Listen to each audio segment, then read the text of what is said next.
Welcome to Spiritual as Fuck, Spiritual as fuck. where spirituality meets the real world. I'm Liz Volpe, social entrepreneur, psychic medium, teacher, and founder of the Intuition Academy. I am passionate about inspiring people to dream big and change the world. I'm Dianne Driscoll, a coach, facilitator, keynote speaker, and self-directed healing practitioner. I am fascinated with all things science, spirituality, and self-leadership, and love the journey of incorporating my spiritual gifts into my life and business. We share real and raw spiritual stories, give you a safe space to challenge what's normal, and have some serious fun along the way. If the podcast isn't enough, we invite you to our monthly online events and workshops with some of the world's best spiritual teachers. Plus, join our Spiritual Renegades community and get bonus episodes and lots of exclusive content. Everything you need to be spiritual as fuck.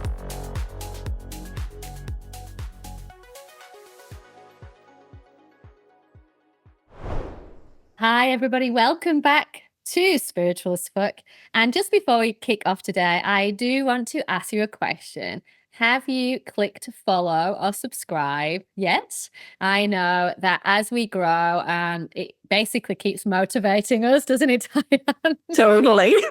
Don't miss out on our episodes. It makes such a big difference to us as you subscribe to ensure that we can keep bringing these episodes all the time for you. So we would really, really appreciate it wherever you listen to your podcast.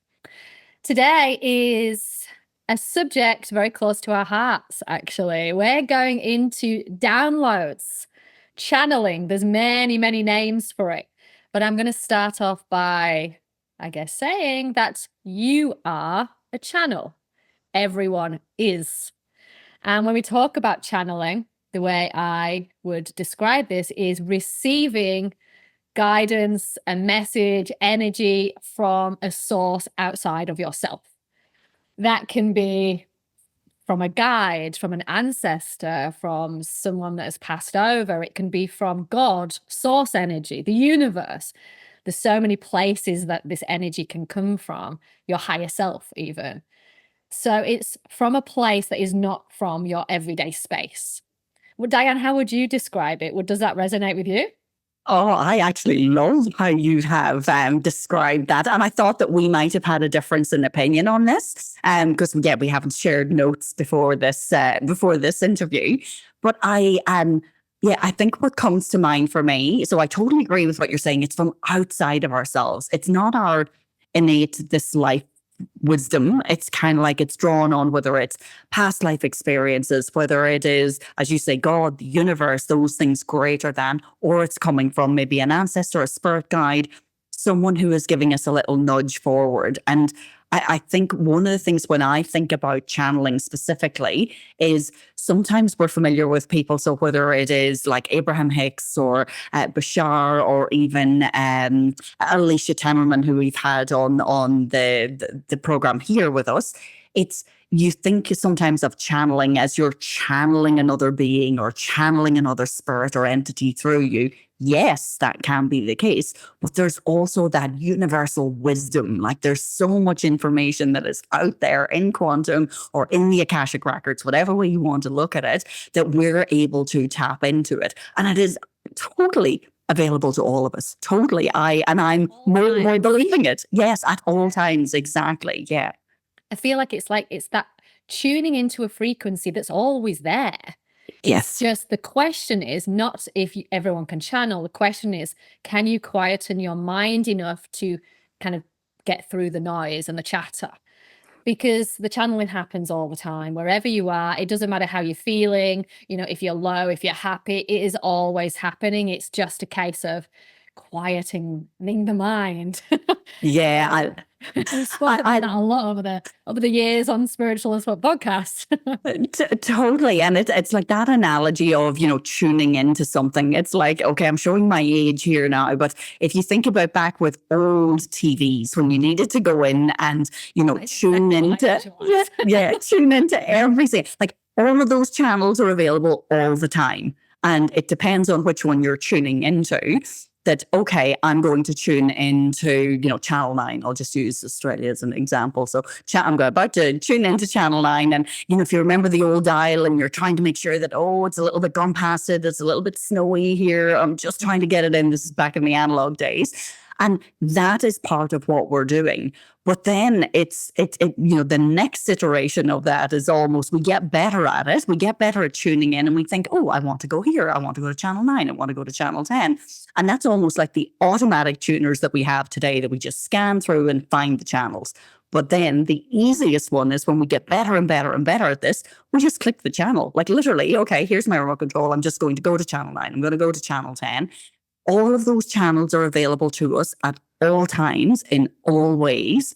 It's just we're refining how we tune into that over time. And that takes time, but you've got to believe that it's out there. You've got to believe that all those channels exist, and you've got to want to watch the programming to be able to go in and do that. And I have always found that that's a really helpful analogy, just thinking of it in terms of either radio stations or TV channels, that you're tuning into each one of them, and you will get better and better at it as you practice.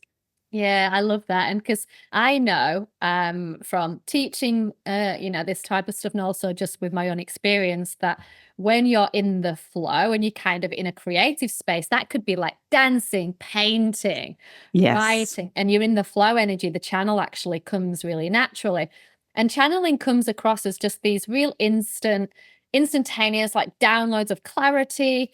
It can come across where words just flow onto the paper, or you're typing that email, or you're, I don't know, even getting messages in dreams. Like when you are in a flow state, they're coming and you're channeling naturally, but you may just not see it that way right now. Yes, totally. Like, think about it. Anybody who's out there who is like, say, you use the example of writing. So like, if you're a writer, or you're write songs, write poetry, whatever, there are plenty of times where you sit there with a blank page or a blank screen in front of you and nothing's coming through. And then there are other times that you actually can't keep up with the speed of writing or typing that's required of you because you're so in flow.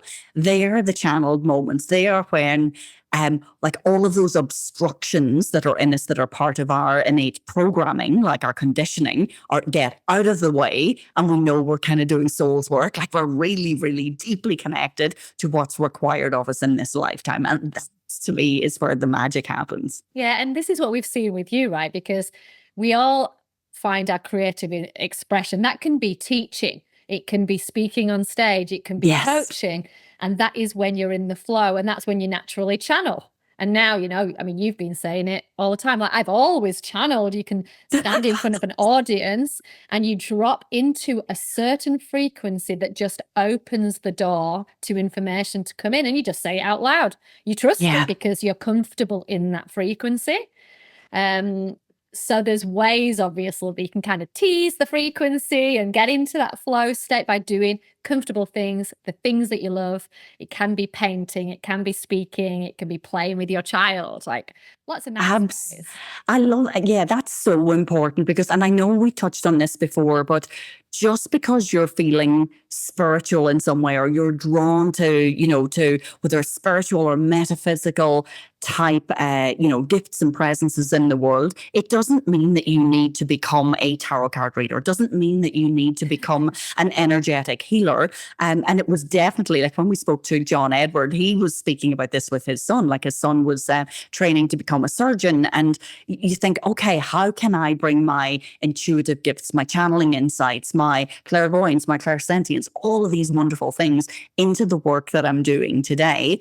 And, through the form of channeling, be able to allow that to show up. Because definitely for me, I won't say it was resistance. It was more that I just didn't get that that's what I was doing. I knew deep down inside, like I have always said, and it's so funny that I think I know that I said this so many times before I ever, had my spiritual awakening, that I firmly believed I could walk into any boardroom in the world, going cold to 8 people telling me the major problems that they're having in that organization, have them just give me the headlines, and I will go through, I will have read the personalities in the room, understand the core of what the issue is, and be able to work with them within the space of an hour to pull through what they need to do right now and have them all aligned in that. It's like I have known to the core of my being that that's what I'm able to do. But it's only now that I'm really starting to incorporate that into my work and owning the fact that, okay, I'm comfortable saying I'm a freaking channel and a damn good one at that. Like, you know what I mean? Like when we collect the evidence and when we step into it and we own it, it's like all of a sudden it's like, shit, yeah, this works. Absolutely, it works. Is it going to work for everybody? Probably, like in the fact that there are going to be people who are not open to it. So similarly to, I know how you had explained previously about when people come for readings and they come with a blocked energy, we can only bring those people so far. But when we work with people who are at least curious, at least a little bit open to, you know, the magnificence of all these things that can happen in the world, then that's energy you can work with. That's a mindset you can work with. That's where the real magic happens. But, you know, let's not open ourselves up to the people who are completely blocked. We don't need to do that. Let them go on their merry way. Let them have their own existence that they have chosen. But for us, it's like, how can we tap into more and more people, more and more circumstances through the work that we already do in the world and just bring it to a whole other level through whether you want to call it downloads, channeled insights, just using those gifts that you have that are not of the physical plane. Dianne, channeling is like the greatest life hack of all time. We should teach our children to do this because what I've worked out is that it's less about trying to channel, it's just about allowing. Letting it. That you go, I'm going to allow this incredible wisdom to come through me from another place. It just instantly happens. Yes. Imagine if we were taught that we have access to the wisdom from everywhere else whenever we like, because we do. This is not even like mystical woo-woo. This is actually just the truth. We've all experienced those deep inner knowings of things. Yeah. We have all gotten a role in a conversation where we start giving our friends advice and we're like, oh, that's good advice. Absolutely. Come from? This is our house. Like we've got to all commit to doing this and it's not the trying. Right. Yeah. I know that I've spoken a lot about you do practice intuition, you practice gut understanding and feeling what a gut feeling is or feeling clairsentience as an example. So yes, there is this part of it where you have to learn the senses and how your senses show themselves. Yes, actually, completely. Channeled wisdom is coming through you anytime, just allowing it. So the simple thing of opening is all you actually need to do. Yeah, I'm going to give an example on this one because it's so important what you've just said there. So if I play back, so I have always known, like I wouldn't have called it channeling, but I have always known that I can just cut this clear path through to the highest possibilities, highest timeline. Not that I would have ever said the word timeline in a boardroom. But I have always known that. What I got, so when I did one of your courses, Liz, what it gave me was a way to be able to almost understand my gifts better. And now one of the things that I do, so it's like, I'll just give back this as an example. So I did not realize, so I would never have thought that I was clairvoyant, like being able to see the future, see possibilities. But now, through the work that I'm doing, I realize, holy shit, I see so much because it's literally, I see the future. I can see what's happening. And through the work of learning through your programs, I now use that language in my channeled insight session. So if I'm having a channeled insight session with an entrepreneur or a corporate leader, I will actually tell them what I'm seeing is this. What I'm feeling is this. What I'm sensing is that. So now I use that and it's fantastic for me because it affirms to me again that it's like, number one, you're owning this as a gift. Number two, you're actually planting the seed with that person that they can do this too. That the next time that they have a flash of something, and if you are an entrepreneur, you've said this before, you are absolutely a visionary. You have clairvoyance. Like, you see things that other people do not, and that's what you bring to light. So when I start using that as language, I think that activates people that I'm working with as well, because then they leave with the possibility of, oh, I didn't think of that before. Oh, I just heard this song come into my head, or I just heard a voice in the back of my mind telling me I needed to do X, Y, Z, or I saw that product that I'm about to launch is, needs to be tweaked in this way before it goes to market. Those sorts of things.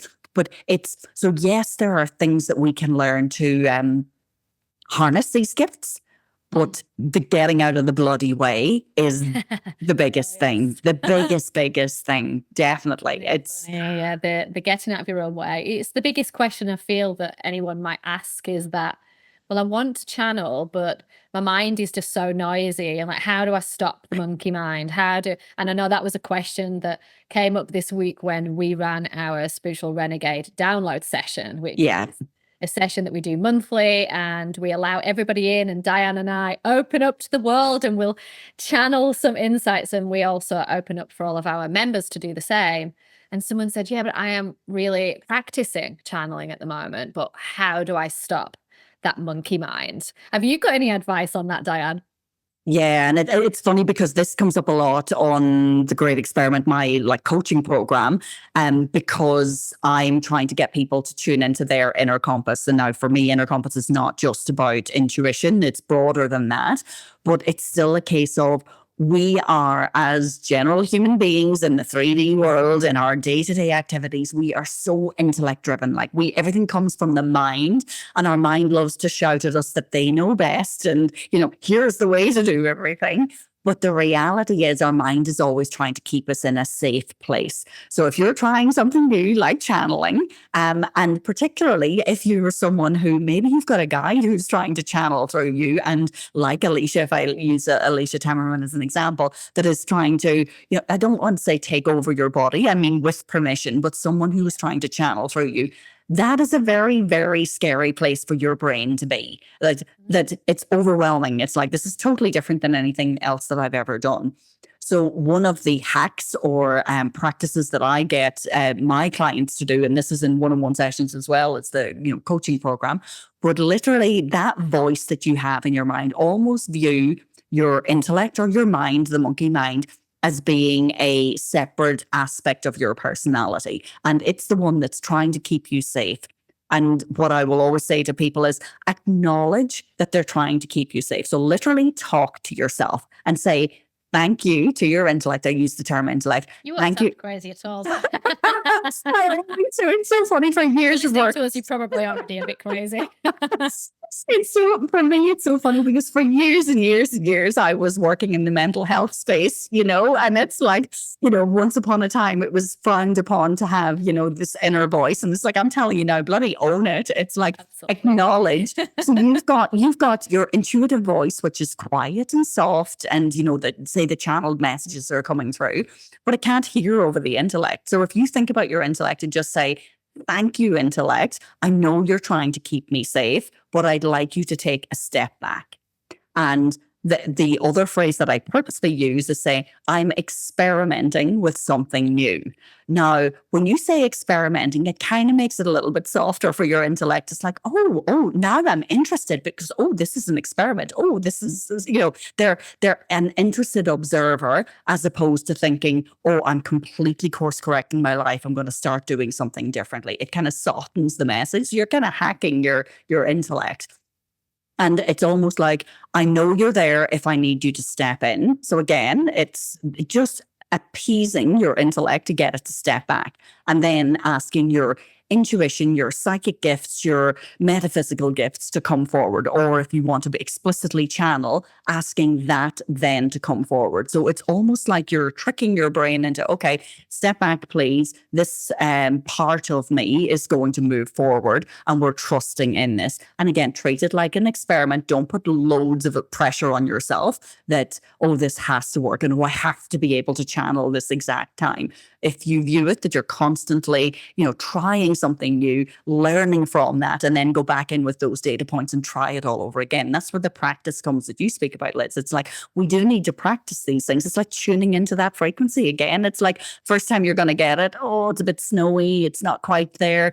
The next time you do it, oh, it's a little bit clearer. The next, with practice, then, oh, I just need to change the channel and I'm there. So it's just view yourself that when you have, especially because the monkey mind can be quite, horrible to us at times as well, saying, oh, you can't do this. Who do you think you are? That you're going to have channeled insights.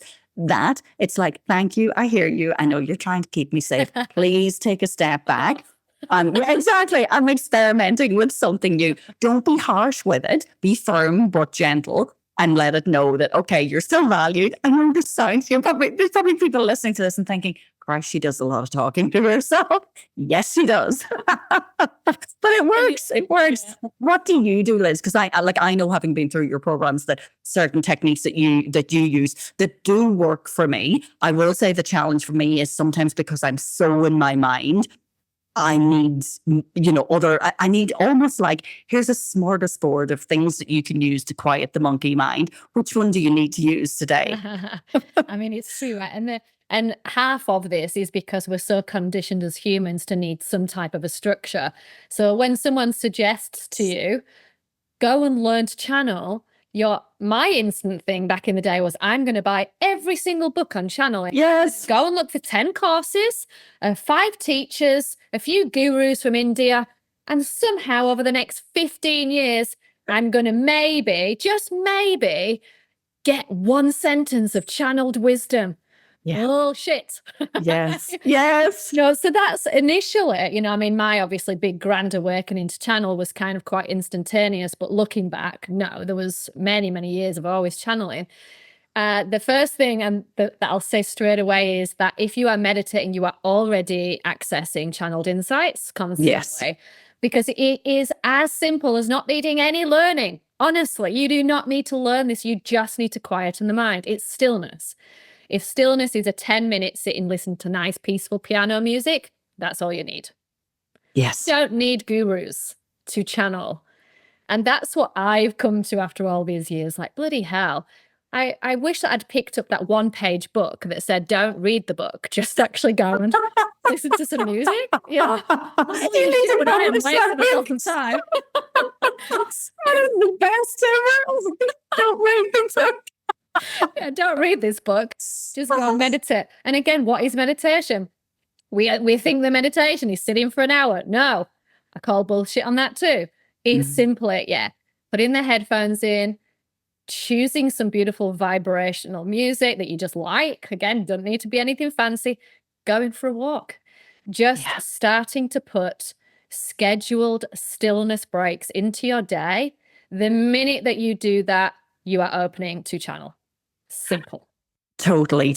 And it's funny because I know that, like, I get a lot of resistance from my, say, senior executive clients who, oh, I don't want to do the meditation thing. I don't want to do this. But it's the importance of not allowing, and you watch or listen to any podcast, listen to any insights from, like, high-performing entrepreneurs or, high-performing executive leaders. They will always talk about their morning routine, and they will always talk about having some quiet time. Now, for some of them, if you have this mental block to meditation, then okay, what's the next thing that you can do? It's literally do some either journaling or automatic writing. Like, just get some of your thoughts, like get all of the crap that's in your brain out onto paper. So when you do meditation, we kind of, we push away the thoughts, the intrusive thoughts that come in, but just get it down on paper, get it out of the way, and then put it to one side. And again, say to your intellect, okay, I'm parking this for the next hour. I'm parking this for the next 15 minutes, whatever it might be. And then tune into just the wisdom that needs to come through. Yeah. So don't necessarily think about it as being, or if you need to, and again, these are the things that it's almost like the stepping stones to getting the highly resistant, I do not want to meditate, I'm not into this crap, type people. The other thing is that then allow, if there's a particular problem that you're working on, then bring that to the fore. After you've cleared the mind, bring that to the fore and work with the universe, work with universal wisdom to say, okay, how can we best solve this? How can I best solve this? And invite in the answers to that. And then, you scribble down your responses. Because for me, the bridging the gap between what's the woo-woo and, if it's unhelpful, if I am a gray-haired, seasoned executive that is just like, oh Christ, if I have to listen to another person to tell me to just meditate, it's unhelpful because it's not actually helping me take the step that I need. You brought some good points there, because if you look at any successful person in the world, that morning ritual, and I know that when I ran my really big company back in the day, way before any of this was a thing, that morning ritual was something that I did and I taught. Jogging in the morning, getting up, anyone that's doing breath work, ice baths, cold showers, sound healing, basically sunrise. Yep. Anything that you build a schedule around that just creates stillness and peace. Like that's really the point, isn't it? It's just around just quiet time. Yeah, and you think of all of us, and this is a reminder to myself because I slip back into this often, and especially because my family are overseas and I'm always on the other side of the world.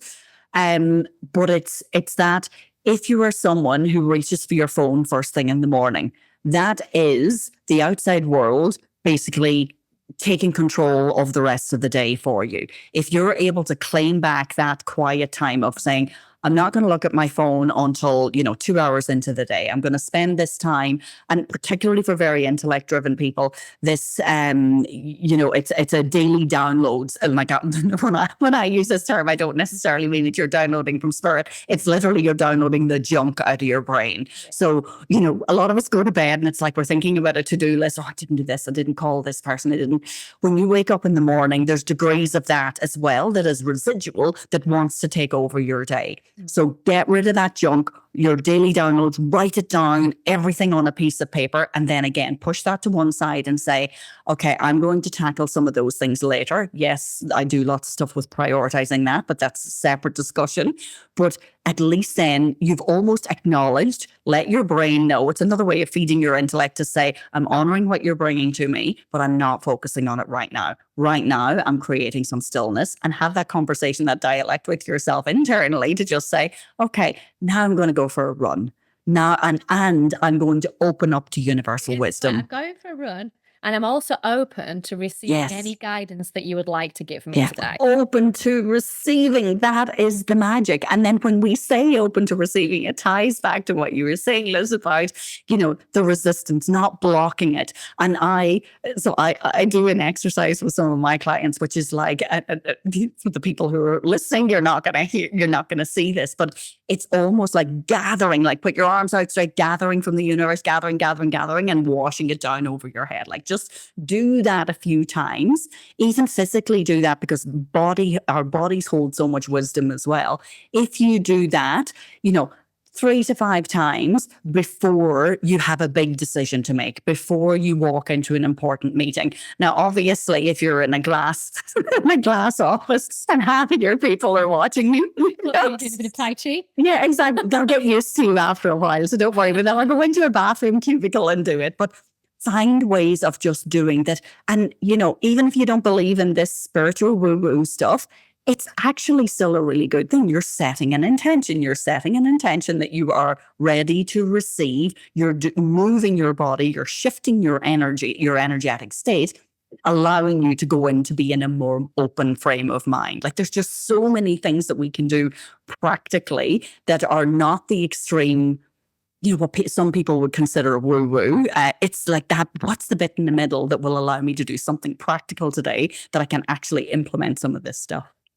Oh God, I'm having like flashbacks. So really early on during the big kind of 3-week explosion of my spiritual awakening, I'd be, really trying to cope with what's happening to me here. But I kept on channeling basically a picture I would keep drawing, and it looks like a stick with 2 kind of sticks off the side. And I was seeing it all the time, and I was drawing it places. It was coming through in Oh, dreams. And when I knew I recognized it. And when I actually went to look at what it was, I found out it was a rune stone. And the rune stone basically means being open to receive. And that was the ah, first bit of information that kept coming through to me constantly via a symbol. And it's funny because, right, when that starts to happen, you start to receive guidance randomly via words, via pictures, yes, however that may come in. And what happens as a human is we go, that's just my imagination. yes, Right? This is totally. just my imagination. But just before we came on, I sat down and I opened up to channel myself and I wrote this down, Dianne. So I've got to read this. Read. Learn to trust your inner voice. Don't dismiss it as imagination because that's where channeling begins. Imagination is the language of the unseen. Oh, And I found that really interesting. that, Imagination is the language of the unseen. oh my God, Liz, that is so potent because what comes to me is you think that for all of us, we marvel at our kids, especially our young kids, and their level of imagination, their imaginative play, the things that they come up with. And we bloody lose all of that. The more conditioned, Shut the it more we go down. into school, we go into the workplace. There's all these rules and regulations that we need to. And it is that, the quiet voice that is our intuition, those imaginative insights. Oh my gosh, if we just even experimented for a day, a week, an hour, whatever, with following some of those imaginative things and making them, allowing them to become bigger and bigger in our Use it to world. create the vision with your imagination. Imagine how things can look. If you Yeah. think about it, we're always using our imagination. Well, if you're a creative person, you might be more comfortable with using it. And it's Yeah. the same side of the brain as intuition, it all ties in. Yeah, I think sometimes people think, like, especially when we talk about creativity and imagination, that people think that, oh, but I'm not that way inclined. Maybe I'm a financial planner, maybe I'm a CEO, but we all have it. We absolutely, like, we all have the ability to imagine things as well. You just happen to be creative with numbers. You Yeah. just happen to be creative in other ways, a creative, problem solver. So creativity is not just about the artists, the songwriters, the musicians. It is, we're all creative in different facets, different ways.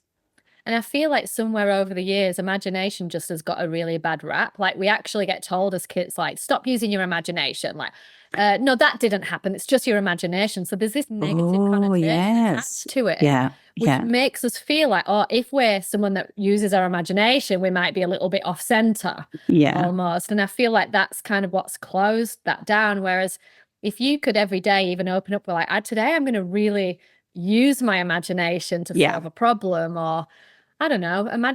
Imagine what could happen. Exactly. But Imagine. it's funny because if I think of, say, in corporate organizations doing, major transformation or change programs, like anyone who is in roles like I would have been previously, which is like if you're the organizational change manager or you're the person who's responsible for communications, for getting people on board with a change that they might not particularly want. So if you're merging companies, then all of a sudden it's like, oh, I don't want to merge with blah, blah, blah. Our systems are going to be different. I might lose my job, all of these things. The people who are working at the visioning stage of deciding, okay, where do we want to bring our organization? How are we going to merge these together? In a lot of cases, some of the most effective things that you can do is getting people to imagine. You paint the picture of what the future is going to look like. That happens with imagination. And then not only are you as the leaders imagining what the future looks like, you actually need to be able to instill imagination in your people so they come on board and they're less resistant to that change as well. And the companies that do this really well are the ones who harness, visioning and imagination rather than the big stick approach of, well, we've just merged with XYZ and, you're just going to like it or lump it. Like that doesn't work. It's like if Yeah, I you mean, want people to feel excited and, feel a sense of belonging and ownership to the work that they're doing, like imagination, they don't call it imagination. They will sometimes have the words imagine if, but it's visioning. It's your visioning for the future. And as a CEO, as an entrepreneur, like that's the core of what you do. You wouldn't be in the role that you're in today unless you are a visioner. And the other side of it is, if I take it into the land of, what can be termed woo-woo, if you are a way shower, if you are a light worker, you again are another person. Now, we're probably preaching to the converted, to those people, because they already know this stuff. But again, you are instilling, you're activating imagination in people. You're activating visioning in people, because you're the one who's showing the way of what's possible. And you're showing what's possible for this new version of Earth, this higher vibration, higher consciousness level of humanity. That's what we're all bringing people to the fore on. So no matter whether you're in the highly corporate business side of viewing things, or you're more in that sort of spiritual realm, more spiritual, maybe spiritual entrepreneur, you're still doing incredibly important work using imagination, using channeling, using your visioning to be able to inspire and activate others. That's it. And half the time, our kids, or when we go into those like little dazes where we're imagining things, that is a channeled insight, right? That's So yeah. And when you mentioned about kids, because I didn't touch on that, that is hugely important. And like one of the things that I do with my daughter, and again, it goes to how I term inner compass. So like when I do my work, and this was channeled for me, the inner compass model, it's not just your intuition. It's also a lot of your body wisdom as well. Our bodies give us so much information. Like we brace if we don't like the energy of another person. We're expansive when we meet someone that we think, oh, I'm so happy to be doing this with Liz. It's like my heart opens. It's like, yay. There's other people that we feel that fizz of kind of energy and potential energy and creativity with. And I spent a lot of time with my daughter since she was little about tuning into the wisdom of her body. And it goes to the friendship she has at school. It goes to, the subjects that she likes, that she doesn't like. It's like, how does that feel in your body? Or what is your intuition telling you? And it's so important. So I'm actually going to say this, because this is actually a channeled insight I've had lately. We're so intellect driven. So if you imagine a 3-legged stool, and the seat of the stool is like our guidance, our operating system of how we make decisions, how we show up in the world. One of the legs of the stool is our intellect. So, most of us are very highly intellect driven, but then we also have another leg, which is our body wisdom that comes from, this physical body that we've been gifted in this lifetime. Then we also have, there's almost like that soul wisdom, that something that comes from past lifetimes, that it's a little bit more inexplicable what it is, our intuition, our intuitive hits. Those three things together, in order for us to make really, good decisions, we need the kind of the length of the leg of each one of those legs on the stool to be somewhat even. And at the moment, most people were in an imbalanced 3-legged stool because we're all too much intellect driven. So if we can tune into the body wisdom, tune into our intuitive or those sorts of greater insights, and bring that into balance, like for anybody now, just take a moment to yourself and think, okay, am I more intellect? Am I more body? Am I more intuitive, or that sort of, external wisdom, that greater universal wisdom? Which one am I more of? And then what can I do to bring all of those things a little bit more in balance? And that's where the idea of asking your intellect to step back a little bit so you can bring some of those things to the fore. And I know personally for me, because I was disconnected from my body wisdom for a long time in my life, that has become something that I'm spending more and more time. It's like, ooh, how does this feel in my body? I walk into a room and I'm very conscious of the energy I bring into the room as well. So it's like if I'm all braced and I'm shuffling papers, and, that's not going to have a good energetic frequency for everybody else to relate to. Whereas I go in and I'm comfortable and relaxed in my body and I'm carrying a good intention, that has a ripple effect into the other people. So there's so much stuff that our kids, that either they can teach us because they will help us remember how to do this, because they know how to imagine with no barriers whatsoever. They know how to tune into their body with no barriers whatsoever because they're fascinated with it. Just think of a child who's looking at their fingers, picking their toes. They're constantly doing something to be fascinated with their body. They can teach us if we allow them, but then later on we need to help them remember because we've conditioned them to fit into the normal way of just over intellectualizing everything. Yeah. I mean, I'm glad you brought the body because our body is so wise. And even from a different perspective, that the body will actually tell you when you're receiving a channeled insight. Yes. So yes. These when you start to kind of drop into your body and be aware of it a little bit more, there'll be slight shifts that allow you to go, this is channeling now, rather than, oh, this is my intellect. And so these little shifts tend to be like a doorway into something even more magnificent. And you'll start to become aware of the feelings. And honestly, the feelings are very different for everyone. It can range from, you get in the flow with talking out loud about something. You might notice that you're getting tingles on your crown area, in your arms. One for me that I absolutely adore when I start to channel is that I feel this beautiful heart expansion. I feel warm, almost like glowy. And I'm like, da-da. You feel like your vibrations that little bit higher. Lightness. Yes. Dizziness, floatiness. I know that there's been times if I get into a deep channel where I feel like I'm almost lifting, my body's vibrating or lifting slightly, and not in a scary way. It's just in a beautiful light, angelic way almost. And then there's the times where you can go into something deep and suddenly feel tears and emotion just wave, come from nowhere, and you find yourself crying.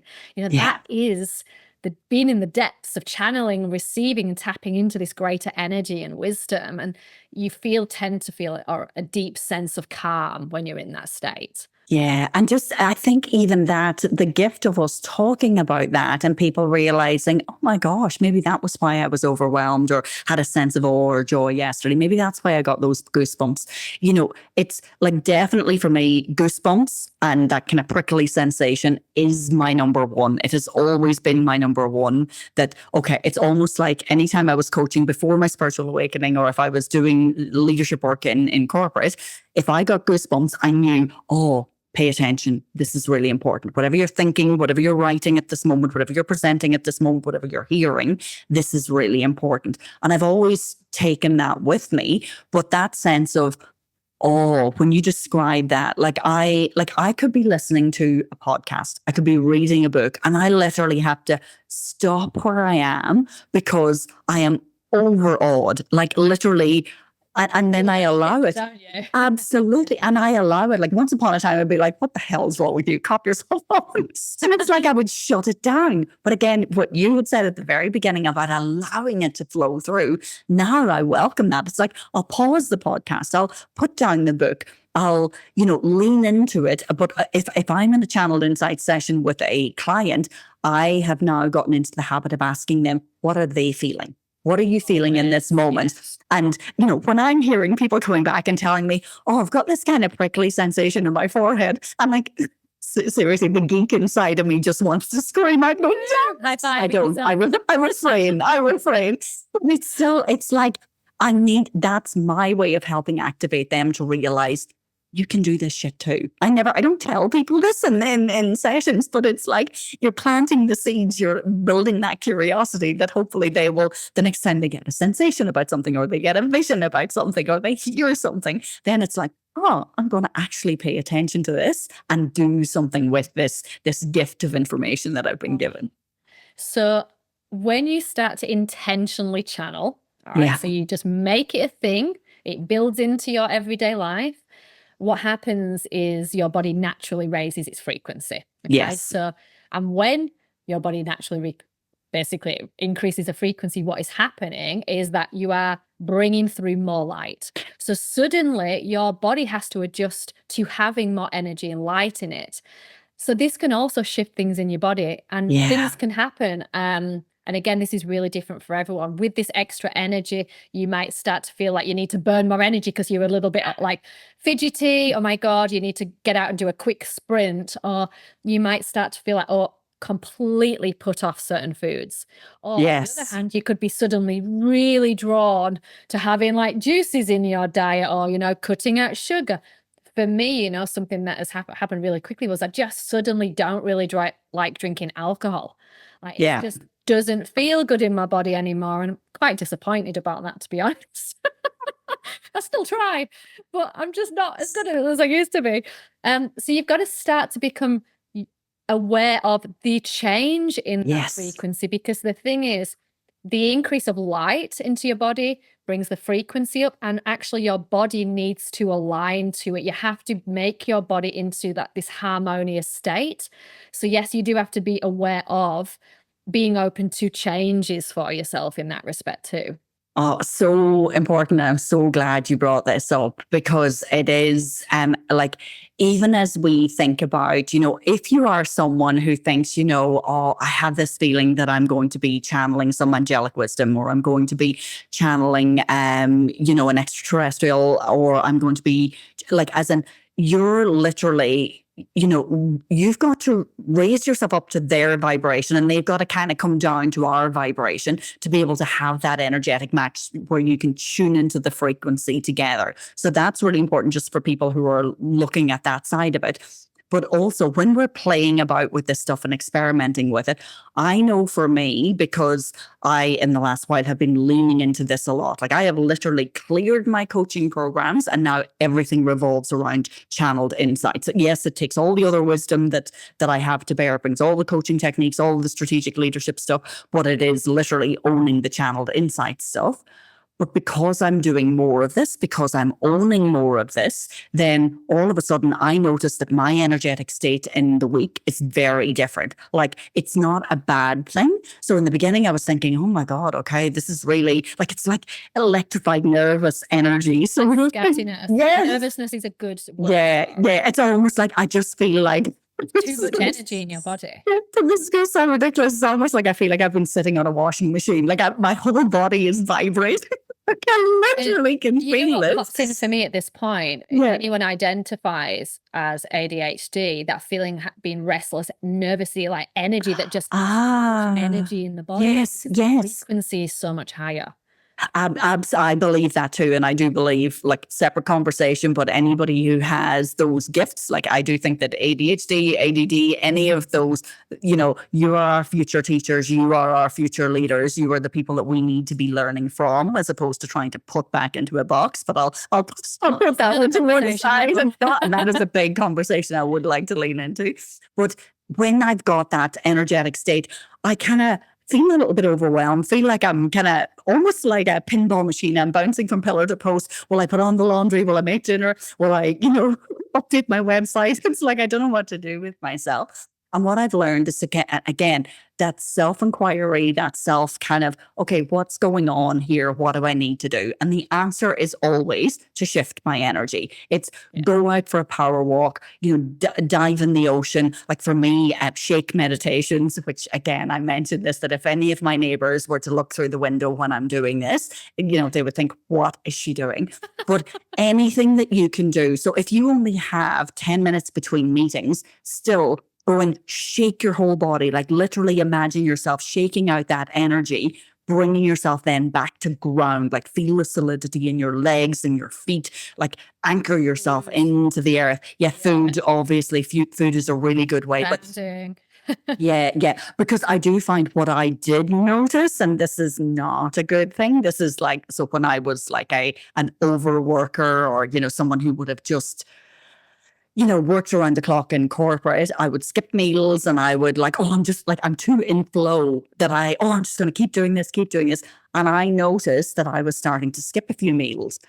Oh my gosh, when you do things like that, or you're eating crap food, that's when you need to tune into yourself, because food is so grounding, and water is another thing. I have suddenly realized the amount of water that I need to get through my day. Like, I literally can't gulp it down fast enough, which is not necessarily where I would have been before I was so intentionally channeling on a daily basis. that you are channeling a lot when you start drinking a lot of water, Diane. Absolutely. Yeah, totally. And it is. And for us, we need to remember that water is not just giving us life. Like that we trivialize water so much. We don't appreciate the enormity of what water brings to us. But having that, because if you're like, think about it, if you want things to flow through you, what allows things to flow through you? Water does. It's like, if we don't have a cleansed system, then, and that's in the physicality of the body. That's not talking about aligning chakras or energy centers or any of that sort of stuff. But from a physical body that we've been given in this life, then drink your water, folks. Drink your water. Oh, I love this conversation because I just think if I'm to look over life, there's some obviously big moments in life that are things that you love, like obviously your family and your kids and your partner and everything like that. But I feel like channeling, it's like, what a gift that we've all got that is just there at arm's reach to use. Yeah. I'm not going to go into this too much, but Dianne, I talked about this yesterday as well in our monthly session, but I'm birthing something into the world right now. And the old logical Liz would be sitting down and putting in the hours, doing the research, taking the action to bring this into the world. But the message via channeling is actually don't do any of that old shit that you used to do. Sit every day in silence and allow the messages to come. Sit and every day raise your vibration. The people will come. And today, this year, that is what has been happening. I'm like, holy shit, this is so easy. Right? Yeah. This isn't hard. I don't need to go and do all that hard work anymore. But it's so there is a massive point. So if, like, for any, executive, for any person who is an entrepreneur, for any person who is a high achiever or a doer, just a doer in this world, then it's so hard to do nothing, or what we perceive as nothing. Like that is like the worst possible thing. Yeah, like if I could do it, anyone can do it. I'll start by saying that. But it's new ways of being and operating. And what I have found, because I have gone through that similarly, is if we focus on the being in that energetic state, doing the visioning and the channeling and the insights, all of the action, all of the decisions flow naturally from that. So a person will pop up in your field, they'll ask you the right questions that will initiate the right actions at that point in time. You do not need to force, you do not need to plan, you do not need to have this milestone, plan of here's how I'm going to bring my vision to life. Yes, you still need to take action in the world. You have to do that because things just don't materialize. But that force that we've been conditioned to do, that, oh, I must do this, I have to get this has to be done by lunchtime on Friday, I must have this meeting, I must have this conversation, this post needs to go up. Fuck. It's like all of that is pressure, and it's all very from a place of forcing. Whereas the new paradigm, the new way of working with your channeled insights, working with universal wisdom, is actually allowing it to flow through you, and the natural next step will appear, and the natural next step will appear. All of that, and it will magnetize the right people to you. It will magnetize the right opportunities to you. Like, how many of us, like Liz and I had this conversation, I can't remember if it was yesterday or it was offline, obviously, from the podcast, where one of the hardest things for me when I was working in corporate, like as a coach and as a person who would go in and do workshops and facilitate sessions, was going in and kind of like, I hate this term, but I always use it. It's like peddling your wares. You're going in and you're having a proposal meeting, and you're pitching what it is that you do.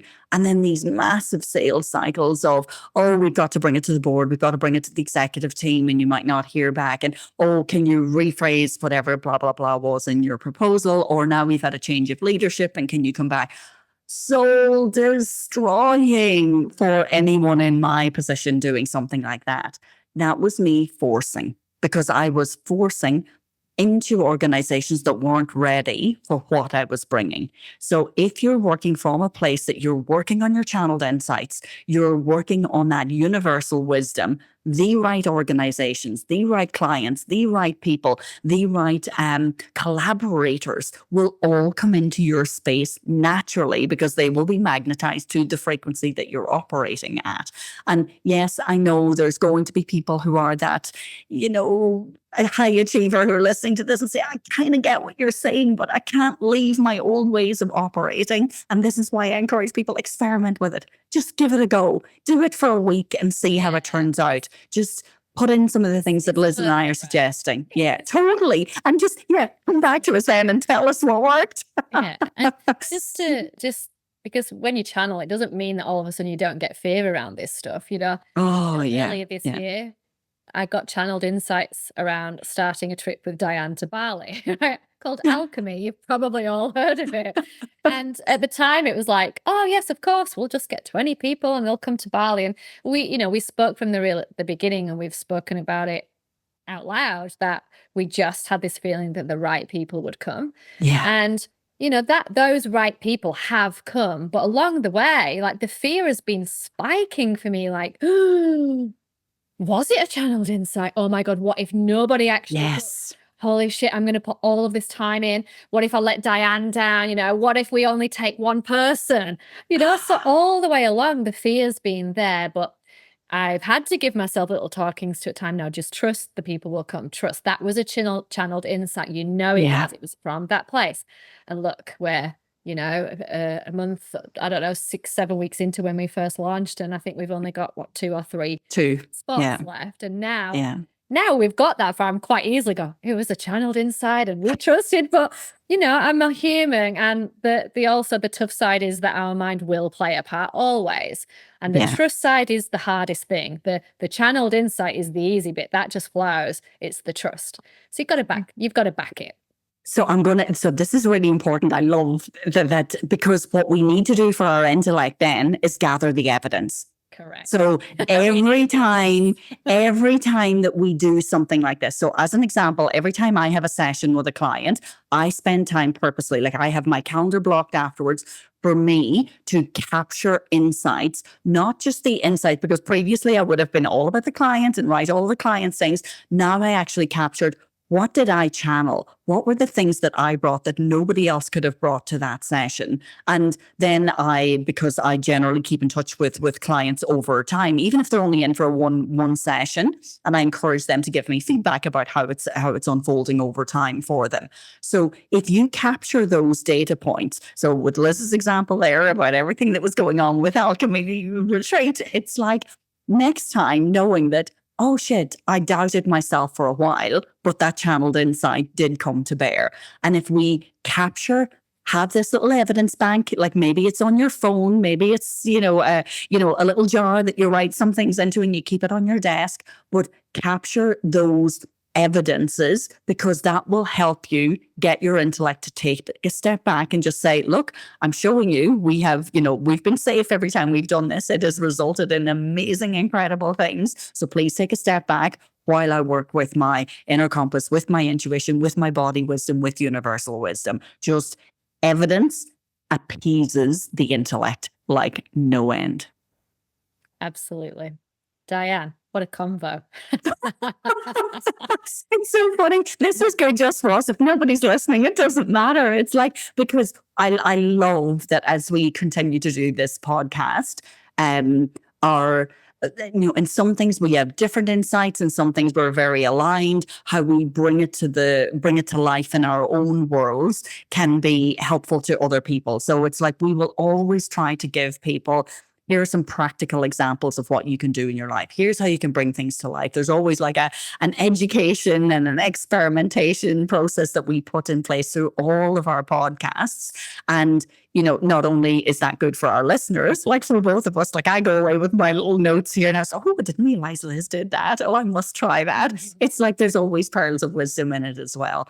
And what I love too is that in these monthly download sessions that we have with our spiritual renegades, this is the stuff that we encourage people to actually bring to life in their day to day. It's, to hear that there are people in there who are doing, working with channeled insights, to hear that there are people who are feeling the call towards, oh, I want to do some psychic readings. I want to do, I want to incorporate this into my business. I've got this big decision to make. Helping them trust their own downloads, helping them trust their own channeled insights in a very practical way and in a very safe environment. That was the whole point that our Spiritual Renegades was born, to have that community where there's interaction, collaboration, we're raising each other up for the greater good of humanity, that there's a ripple effect going out into humanity from the work that we're doing. So it's never just the podcast with us. It's like there's the podcast, there's, come into the kind of the circle that we've created that is our Spiritual Renegades. And then if you want to see us in person, come off and do the retreat with us. It's like we will continually keep finding more creative ways that are for us based on our channeled insights as well, of how we show up in the world and how we can activate more people, how we can support more people, how we can cheer more people on. That is so the core of the work that we both do. And yeah, how amazing that we're able to do that from something that was, reminding everyone, a channeled insight from Liz that got her to say, you need to do a podcast. And my face kept popping up in Liz's mind. And then she reached out to me and said, okay, Dianne, I know this is going to sound crazy, but do you want to do a spiritual podcast together? And for me, it was a hell yes straight away, because I got that channeled insight of the alignment that was required. Yes, I had the fear. Yes, I had the reservations. Yes, it was going to mean us declaring ourselves to the world, but it kind of shows that, we don't just talk about this stuff, we live it, Liz. And I love that. I fucking love that we live it in real time, we express it in real time, and we encourage others to come along this spiritual as fuck journey along with us. Yes. And on that note, I would love to extend the invitation to anyone listening to come and join the Spiritual Renegade community. If you want to just delve in that little bit further, the community is the perfect place to do it. It's a safe space. We do our monthly download sessions. You can practice this stuff. You can share your stories. And yeah, you'll get the yes. If alchemy's for you as well, 2 places. Come along with us on this amazing spiritual as fuck life and journey. But yeah, thank you so much, everyone. We hope you got a lot from today's session. Please share what you're learning as well. We love to hear your stories. We learn every time we have someone reach out as well with your stories and your experiences. So that's really cool. And yes, please click follow wherever you're listening right now, so you do not miss out on the next session, because the next guest is pretty epic. Oh, yes. Oh, I got the goosebumps on that. Yeah. To listen to. So yeah, don't miss out. And a total world changer. Yeah. Absolutely. Thank you so much for being here, and we cannot wait to be back here again. That's it for another episode. Thank you for listening. If you're looking for a place to feel at home and want to level up your spiritual game, head to our website, spiritualaf.co, to check out our upcoming online events and for information on how to join our Spiritual Renegades community. Plus, leave us a 5-star review with an awesome comment on Apple Podcasts or Spotify, and we're going to send you a free ticket to one of our Supercharged session events. Until next time, stay spiritual as fuck.